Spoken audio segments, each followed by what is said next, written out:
Okey, jom kita terus selami topik kita pada hari ini.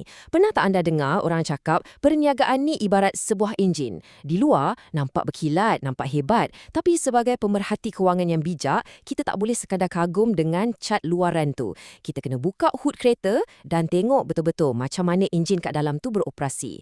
Adakah ia berjalan lancar atau gear dia tersangkut-sangkut dan kuat makan minyak? Itulah realiti sebenar penyata kewangan yang kita nak bongkarkan dalam kupasan kali ini. Cuba bayangkan situasi ni. Sebuah syarikat umumkan, tahun ni kami berjaya buat untung bersih RM1 juta. Wow, dengar je angka tu, mesti ramai yang dah bersedia nak raikan kejayaan kan? Tapi tunggu sekejap. Adakah angka RM1 juta yang nampak gah ni bermaksud perniagaan tu betul-betul berjaya? Sebagai detektif kewangan, naluri pertama kita patutnya berbunyi, nanti dulu, jangan mudah terperdaya dengan kilauan angka luaran ni.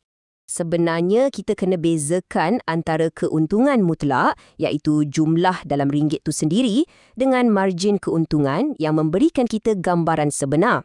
Fikirkan macam ni, untung RM1 juta tu memanglah nampak sangat hebat kalau syarikat cuma guna RM2 juta aset untuk hasilkannya. Tapi macam mana pula kalau syarikat tu terpaksa kembungkan aset sampai RM100 juta semata-mata nak buat untung RM1 juta? Tiba-tiba enjin tu tak nampak hebat langsung kan? Sebaliknya, ia adalah satu operasi yang sangat teruk dan tak cekap.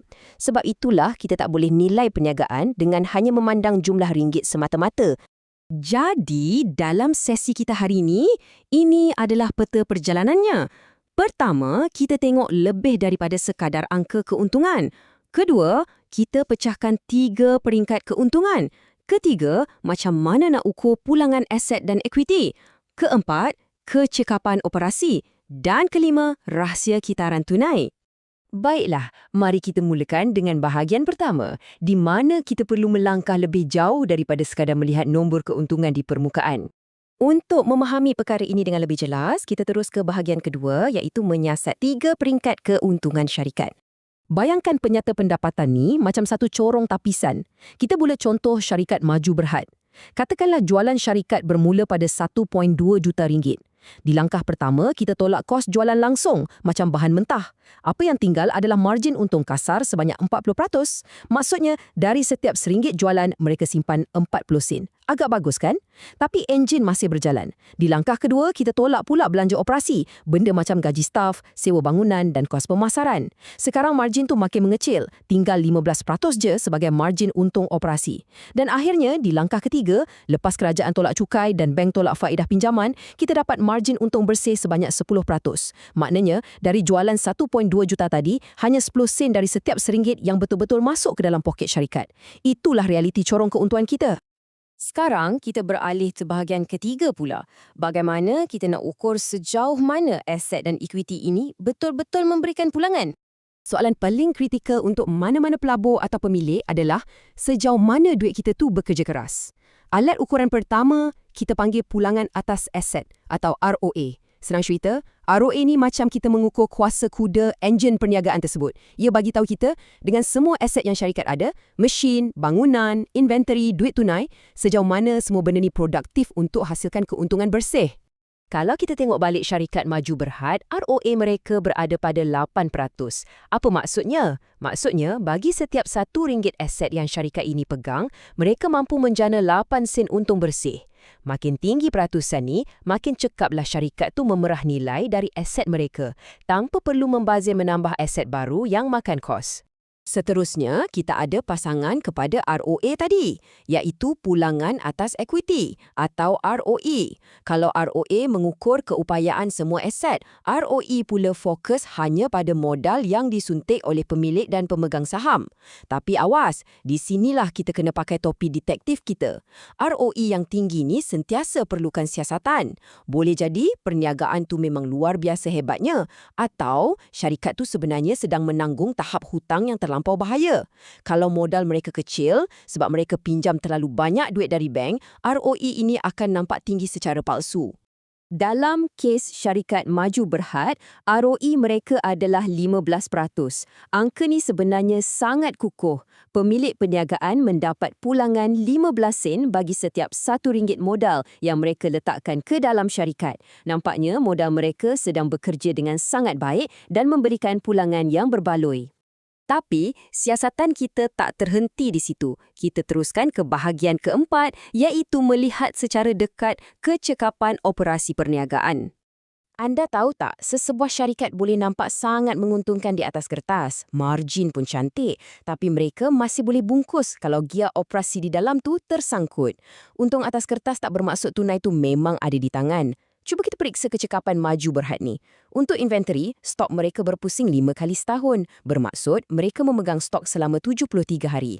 Untuk akaun belum terima, iaitu hutang pelanggan kepada mereka mengutipnya 6 kali setahun, mengambil masa kira-kira 61 hari. Dan akaun belum bayar, iaitu hutang syarikat kepada pembekal, juga dibayar 6 kali setahun, pada purata 61 hari. Nampak macam nombor biasa kan? Tapi mari kita bedah angka-angka ni, sebab ada kisah yang sangat genting tersembunyi di sini. Cuba anda fikirkan, 73 hari memegang inventory. Ia ibarat anda beli kereta baru, tapi anda biarkan kereta tu tersadai dalam garaj lebih 2 bulan sebelum anda mula pandu. Matematik ni membawa implikasi dunia nyata yang besar. Maksudnya, barang yang belum dijual tu tengah duduk santai dalam gudang, menelan kos penjagaan dan makan ruang. Risiko barang tu jadi rosak atau lapuk pun tinggi. Modal yang sepatutnya tengah bekerja kuat telah dibekukan dalam gudang selama 73 hari. Lepas tu, perhatikan pula situasi kritikal ni. Syarikat ambil masa lebih kurang 61 hari untuk mengutip duit dari pelanggan yang berhutang. Tapi masalahnya, pembekal mereka pun mendesak agar syarikat bayar hutang dalam tempoh 61 hari yang sama. Ini ibarat berjalan di atas tali. Syarikat kena keluarkan duit sama laju dengan duit yang masuk. Bayangkan kalau pelanggan tiba-tiba bayar lambat sikit je. Syarikat ini pasti akan terus terjerumus dalam krisis aliran tunai yang sangat bahaya. Dan ini membawa kita kepada bahagian kelima sekaligus kemuncak siasatan kita pada hari ini, memahami kitaran tunai. Semua kelemahan operasi tadi akhirnya mendedahkan satu nadi penting kelangsungan sesebuah perniagaan, tunai. Syarikat boleh ada untung, tapi tanpa tunai, syarikat tetap akan terkubur. Mari kita ikut perjalanan sekeping duit kertas dalam syarikat ni. Kitaran operasi bermula pada hari pertama bila syarikat beli inventory. Mereka memegang inventory tu selama 73 hari. Lepas jual barang tu, mereka kena tunggu 61 hari lagi untuk kutip hutang dari pelanggan. Jadi, tempoh kitaran operasi secara keseluruhannya adalah 134 hari. Dari mula beli barang sampailah duit betul-betul masuk ke tangan.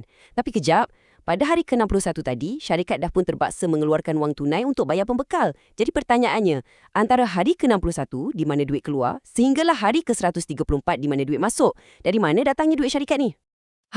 Di sinilah detik pencerahan kita. Kitaran tunai syarikat ni adalah 73 hari.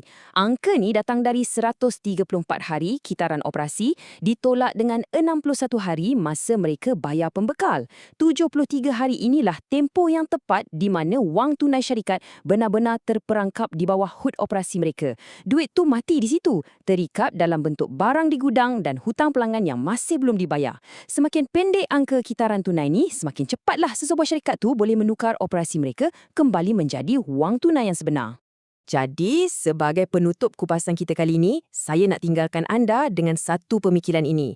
Kecekapan bukan sekadar memiliki aset yang banyak, tetapi keupayaan menggunakan sumber tersebut secara produktif untuk menjana jualan, mempercepat tunai dan menyokong keuntungan yang mampan.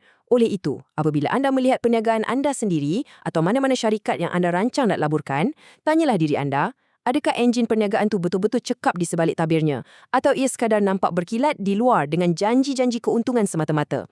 Fikir-fikirkanlah. Terima kasih kerana sudi meluangkan masa bersama dan teruskan mengasah naluri siasatan kewangan anda.